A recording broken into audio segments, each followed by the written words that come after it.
Buen fin de semana, que estén bien, que tengan muchas ganas de hacer cosas esta semana y que esta clase sea muy productiva. Hoy vamos a hacer una revisión teórica de la psicopatología de la comunicación, un poquito más profunda que la que hicimos en la primera clase, donde apenas vimos de manera muy somera los contenidos que implica la relación entre la psiquiatría y la fonoaudiología. Creo que lo pertinente es recordar que la salud mental es un problema, porque se convirtió en un problema para la sociedad, dado que es tan vulnerable hoy en día que hay aproximadamente 450 millones de personas afectadas por un trastorno mental. Es por ello que digo que la salud mental se ha convertido en un problema. Pero vamos por partes. Vamos a ir recordando los conceptos fundamentales. ¿Qué les parece si comenzamos? Lo primero que tenemos que estudiar son cuatro elementos principales: la psiquiatría, la psicopatología, la fonoaudiología y la salud mental. Sabemos que la psiquiatría es una especialidad médica que se ocupa del diagnóstico, del tratamiento y la prevención de trastornos mentales a través de diferentes herramientas como la farmacología, la psicoterapia, la electroconvulsoterapia o la estimulación magnética transcranial, que esas son terapias de nuevo orden que se están utilizando. Hablo de la estimulación magnética. La electroconvulsoterapia es lo que antes se llamaba electrochoques. Digamos que ahora lo están romantizando un poquito más. Luego tenemos lo que es la psicopatología, que es un área de la salud que está dedicada al estudio de los trastornos y síntomas psicológicos con origen biológico. Estos pueden ser anatómicos o bioquímicos, pero también se utiliza para referirse a un síntoma de origen psicológico en la psicopatología. Entonces, también tenemos que entender lo que es la fonoaudiología. Esta sí la saben, que es una disciplina aplicada destinada a la prevención, evaluación, diagnóstico y tratamiento de los trastornos de la comunicación humana. Estos pueden ser orales o escritos y las funciones asociadas a la comunicación, como la audición, la deglución o la voz. La fonoaudiología tiene una amplia gama de ámbitos en los cuales se aplica, como la educación, la salud, la rehabilitación, la justicia, el arte. Hay un montón de cosas donde la fonoaudiología es importante. Bueno, teniendo claros estos conceptos fundamentales, vamos a centrarnos en estos dos: psiquiatría y psicopatología, y vamos a comparar lo que son sus diferencias.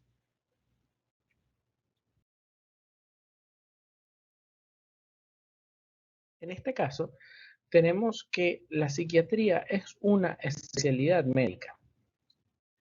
Por su parte, la psicopatología es un campo de estudio psicológico, o sea, de la psicología.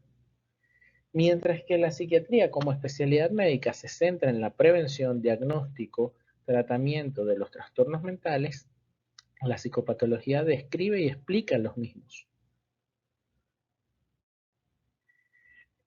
Mientras que la psiquiatría es una práctica clínica, la psicopatología se centra en un enfoque teórico y conceptual para la descripción y explicación de los trastornos.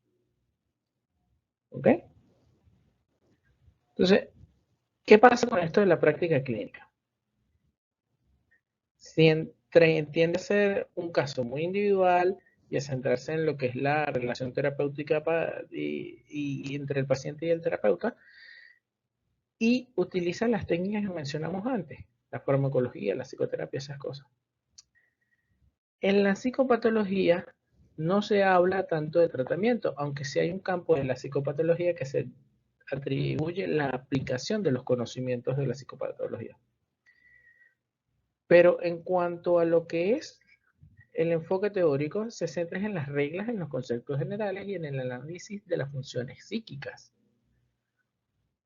Intenta utilizar diferentes modelos epistemológicos, o sea, de donde surge el conocimiento, como el psicoanálisis, como el conductismo, como el cognitivismo, como el humanismo, para explicar lo que es la enfermedad mental y la salud mental. ¿Okay? Esa es la diferencia entre las dos. Trabajan juntas. pero no son lo mismo, que mucha gente asume que el psiquiatra es psicopatólogo y que el psicopatólogo es psiquiatra y no necesariamente es así. La realidad es que pueden ser profesiones muy diferentes. Luego tenemos lo que es la,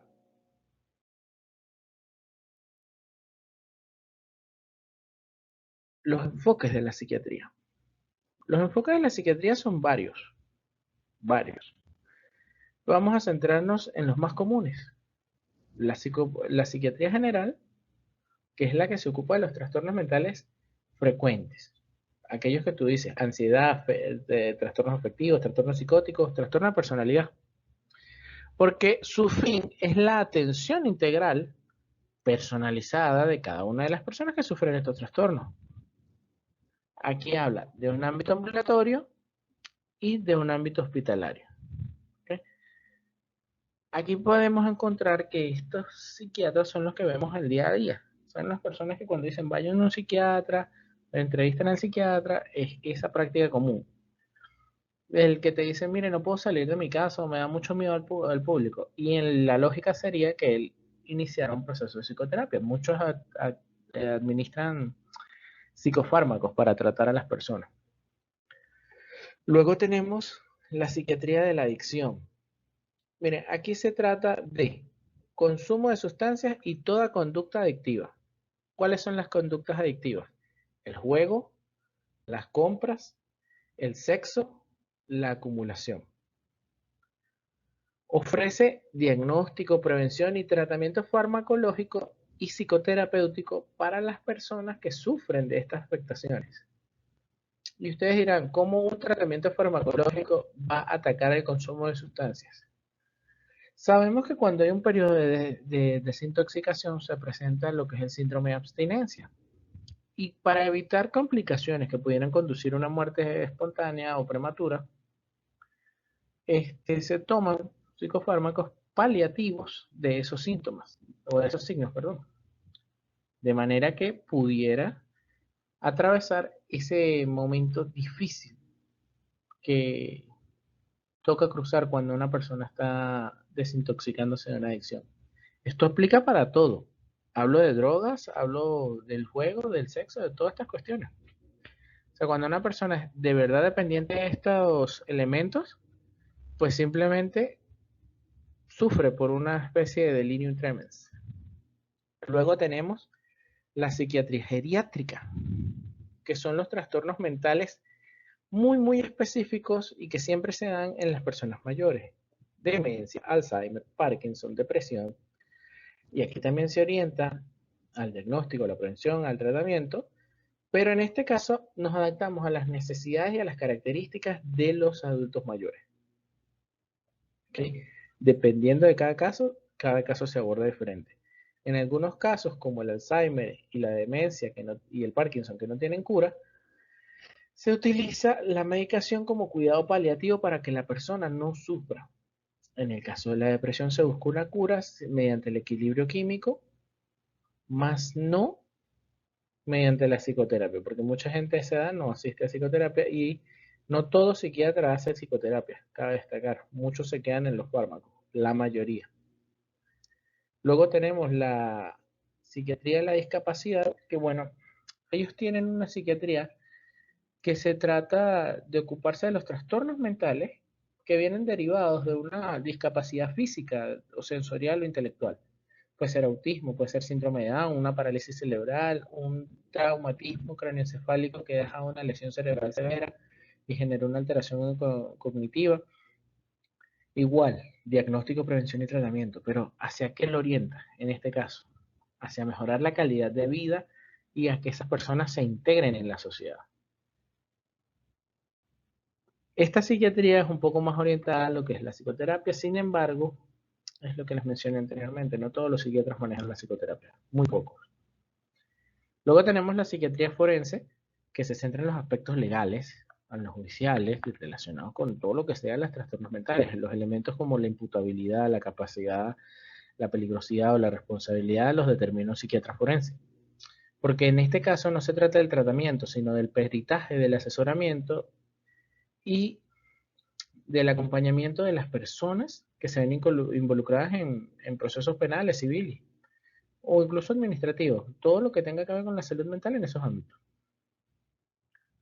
Luego tenemos lo que es la psiquiatría de los niños y los adolescentes, que esta la vamos a ver en profundidad en el siguiente objetivo, porque intentaremos discernir un poco los trastornos de la comunicación y el lenguaje allí. Pero en este caso, ¿de qué se centra? Mire, trastornos mentales propios o frecuentes en la infancia.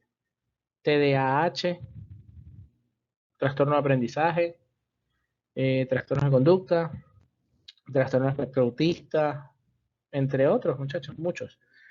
Y aquí volvemos al diagnóstico y al tratamiento y a la prevención, pero centrado hacia el desarrollo y el contexto familiar y escolar de los pacientes. O sea, porque aquí no podemos olvidar que el ser humano, como, como ser holístico, ser complejo, tiene diferentes aristas que lo componen.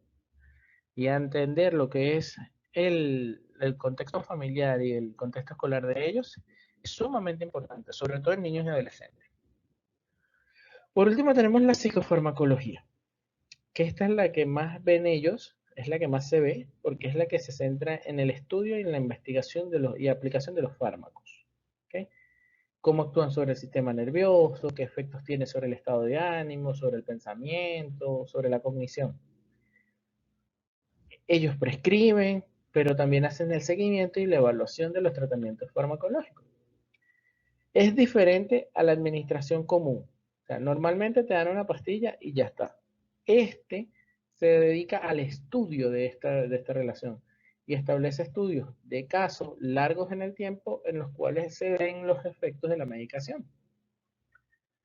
Teniendo en claro esto, vamos ahora a ver los enfoques de la psicopatología.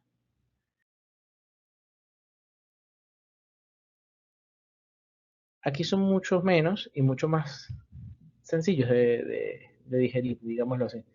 Porque está la psicopatología, la general, que se ocupa del estudio, de la descripción y la explicación de los fenómenos psicopatológicos en conjunto, sin distinguir entre categorías o tipos. Aquí nos centramos en el análisis de funciones psíquicas básicas. Acuérdense de las funciones mentales. Percepción, memoria, conciencia, lenguaje, pensamiento, afectividad, otras, y las alteraciones que vienen hacia ellas. Asimismo está lo que se llama la psicopatología especial o psicopatología específica, que describe y explica los fenómenos patológicos de acuerdo a su clasificación. Aquí ya entramos a clasificarlos. ¿Cómo se clasifican? Trastornos mentales, trastornos de ansiedad, afectivos, psicóticos, de personalidad. Así como lo estipula el DCM y el CIE-11. Que por cierto se los voy a dejar en el grupo de Telegram para que puedan revisarlos. Aquí lo que hace es analizar las características, los síntomas, las consecuencias y el tratamiento de cada trastorno. Y ya está. Acuérdense que esto es estudio, aquí no estamos aplicando nada. Luego, en la clínica, aquí sí se abroga la aplicación práctica de los conocimientos. Y empieza a utilizar el diagnóstico, la evaluación, la intervención y la prevención de los trastornos. Ojo. Aquí utilizas técnicas diferentes, porque aquí tú tienes que recopilar la información para poder analizarla y proponer un tratamiento adecuado. En este caso hablamos de entrevistas, observaciones, test, cuestionarios, entre tantas otras cosas. Luego la psicopatología social, que se encarga de estudiar lo que es la explicación de los modelos y de los fenómenos psicopatológicos en una perspectiva sociocultural. Porque aquí tenemos que entender que empezamos a analizar el contexto histórico, el político, el económico, el cultural, en el que se producen y se manifiestan estas enfermedades. Empezamos a analizar la influencia de factores sociales como la familia, la educación, el trabajo, los medios de comunicación, en la salud y en la enfermedad mental. Porque acuérdense que toda realidad social se construye de manera compleja. Entonces, el momento histórico donde estemos relacionándonos influye en la forma de ver y de tratar a la salud mental. Un ejemplo de ello es que hay países ultraconservadores que todavía ven la discapacidad como una condición sin la que la gente se va, de la cual la gente no se va a librar nunca. Y otros ven la discapacidad como una situación. Entre esos últimos países está Venezuela, que la observa como una situación en la cual, o es la lucha que se está dando, mejor dicho, en la cual nosotros no hemos generado las condiciones para que esas personas se integren realmente a la sociedad. Y es a eso lo que hemos discutido en la clase pasada acerca del romanticismo de la enfermedad mental. Hablamos muy bien de ella, pero realmente estamos haciendo la transformación necesaria para que esas personas dejen de ser consideradas una persona en situación de discapacidad. Es una pregunta para reflexionar. Luego continuamos con lo que sería el rol del fonoaudiólogo, ¿cierto? Porque tenemos que preguntarnos, ajá, la fonoaudiología, la comunicación, cómo esto se condensa en lo que es la salud mental. Sabemos que el diagnóstico, la rehabilitación y todo esto del lenguaje, la audición, es en la labor del fonoaudiólogo. Y esto puede, pero ¿en qué interviene esa parte de la fonoaudiología? En la expresión, en la comprensión, en la interacción social, en la calidad de vida de los pacientes. Y esto es causado o agravado por una enfermedad mental también. Y entonces ahí tenemos que ver qué medicamentos toma, qué secuelas del trauma tuvo, cuál fue el aislamiento que tuvo. Entonces, ¿se acuerdan que yo dije que el fonoaudiólogo es aquella mano que se extiende entre el velo de la oscuridad del ostracismo y de estar execrado de la sociedad por no poder comunicarte y la integración social, la participación activa en la sociedad? A esto me refiero. O sea, se pueden intervenir en diferentes niveles de prevención de la salud mental, o sea, para cuidarla, o en la atención de las afectaciones a la comunicación, grupales, individuales, en los hospitales, en los ambulatorios, en los domicilios, en las escuelas, en las empresas. O sea, el objetivo de la fonoaudiología es mejorar capacidades y habilidades comunicativas. Y para mejorar habilidades comunicativas, tienes que tomar en cuenta las habilidades cognitivas de tus pacientes, así como la autoestima, su autonomía y su integración. Y por ello es que ustedes tienen diferentes estrategias para llegar a ese proceso.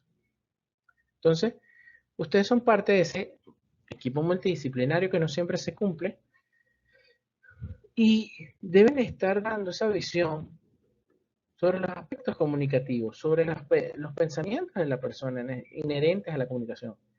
Y es para brindar una atención integral, personalizada.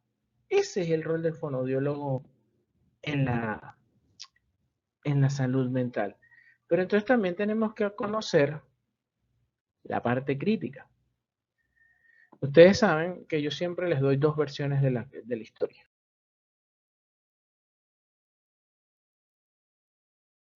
La versión formal, la que le hice el programa, y una versión un poco más crítica de cómo ver las cosas. Lo hice con la psicología tradicional y la psicología decolonial.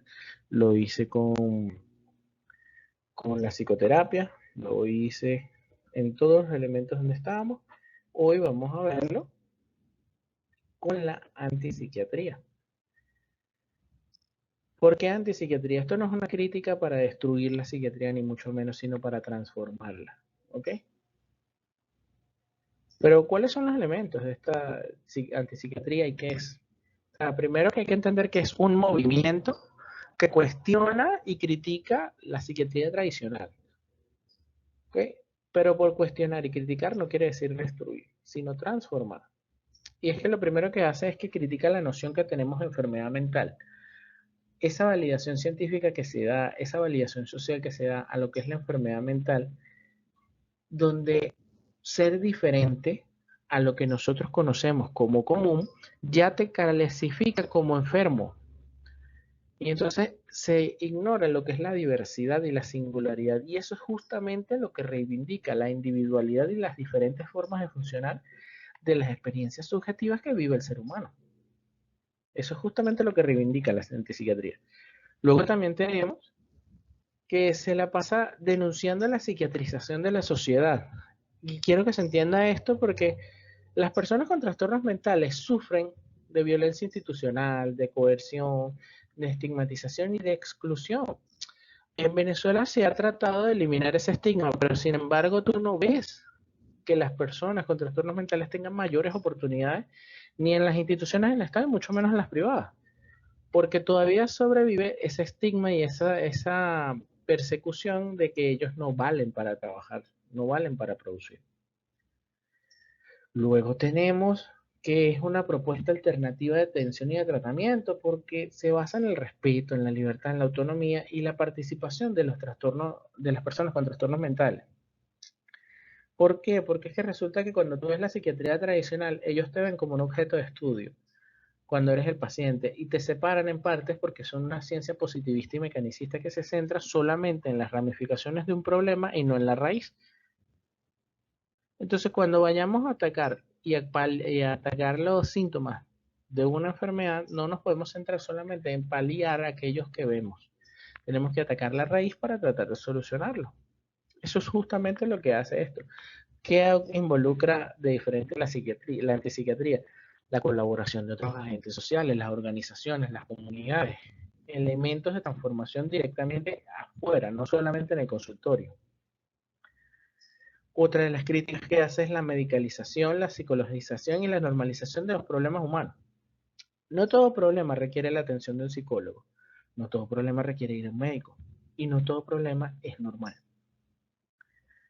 Esta comprensión más amplia y contextualizada de los mismos es lo que propone la antipsiquiatría, es decir, acabar con ese problema de la cancelación que vivimos en la sociedad actual, donde, por ejemplo, si ves una pareja que está peleando y que se gritan y se golpean, dices, ay, no, esos son parejas, eso es normal que pase. Todas las parejas pelean. Pues resulta que no. Hay episodios de violencia mutua. Y entonces la normalización de ese problema, hay un tope y hay una transformación que hay que dar, un cambio psicológico que hay que dar. No todo el mundo necesita ir a un psicólogo. A veces hay problemas que las personas pueden solucionar por sí mismos y no necesitan estar dependiendo de una psicologización para resolverlos, porque las personas también son autónomas. Luego también hace una crítica porque la psiquiatría se ha transformado en un instrumento de control social y político. Esto se ha centrado en lo que es la segregación y la patologización para lograr control de los grupos, porque mientras más divides la sociedad y la clasificas, es mucho más fácil de controlar. No, estos son los depresivos, no, estos son los enfermos mentales, no, estos son los psicóticos, y por ahí vas desvirtuando y deshumanizando y despersonalizando a ese grupo social, a esos grupos que existen, violentando lo que son sus derechos humanos. Que bueno, si yo tengo una opinión de que los derechos humanos no son una máscara de la dominación y hechos para ejercer la voluntad del hegemón, que eso más bien es una herramienta de lucha para tratar de garantizarlos a los demás, pero que no todos, es mentira eso de que decimos que los derechos humanos son universales, pero eso es otra historia, lo discutiremos luego. La antipsiquiatría define la enfermedad mental como que no es una realidad objetiva de comportamiento, que no es una realidad objetiva de bioquímica, sino que es una etiqueta negativa que nosotros utilizamos para lidiar con un mundo que está loco. Hay que entender que la locura tiene su propia verdad, que la psicosis, en tanto que es un proceso de curación, no debe ser suprimida farmacológicamente. Y que los trastornos mentales en gran medida son constructos sociales que dependen de este contexto histórico, político y cultural. Porque es la causa y la manifestación de estos elementos. La enfermedad mental, según este enfoque, es una forma de expresión de resistencia, de creatividad, de adaptarse de las personas que no debe ser patologizada o medicalizada. Es una respuesta, como quien dice.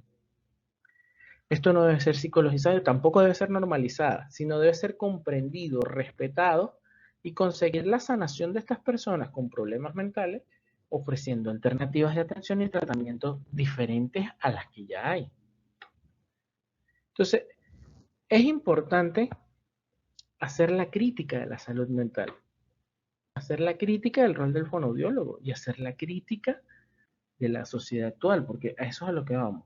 Como ciencia desprendida de la psicología y amante de la comunicación, la fonoaudiología en esencia también te lleva a filosofar un poco más acerca de la vida, a evaluar lo que es el contexto histórico, a evaluar el contexto político, el contexto económico en el cual se están desarrollando las patologías, porque resulta y acontece que todo eso le va a influir tanto en su tratamiento como en las causas y en cómo manifiesta esa persona los elementos. Pero eso es para dejarlo a la reflexión de todos ustedes. Las ciencias de la salud social son ciencias históricamente políticas, históricamente críticas. Y eso es algo que hay que rescatar en la fonoaudiología, que los están convirtiendo en simples terapeutas. Por último, quisiera dejarlos con una frase de un señor que se llama Thomas Sass, que era un psiquiatra y que era muy crítico acerca de la psiquiatría y sus prácticas. Etiquetar a un niño de enfermo mental es una estigmatización, no un diagnóstico. Darle la droga a un niño, una droga psiquiátrica, es un envenenamiento, no un tratamiento. Y es para reflexionar la posición que tienen ustedes como vanguardia de la salud mental también. Porque muchachos, la salvación del hombre está en manos de los adaptados creativos. El dolor mental no es menos dramático que el dolor físico, pero más común y más difícil de soportar. Entonces, los invito a reflexionar y a construir un nuevo entendimiento de lo que es la salud mental y lo que es la psiquiatría dentro de la fonoaudiología. Muchísimas gracias por la atención el día de hoy. Hay una actividad que van a realizar que con esto voy a tomar la validación de su asistencia. Van a tener un día hasta el día de mañana a las 2 de la tarde para hacerla, y lo que pido es que en el grupo de Telegram emitan un comentario. No quiero comentarios escritos, quiero comentarios en audio, en notas de voz, que sea analítico, que aporte a la discusión sobre cualquiera de los temas que hemos explorado el día de hoy. Queda totalmente libre esa decisión, pero es la actividad que deben concretar para la asistencia. Por lo demás, espero que haya quedado claro, que sea útil y que tengan muy buenas tardes.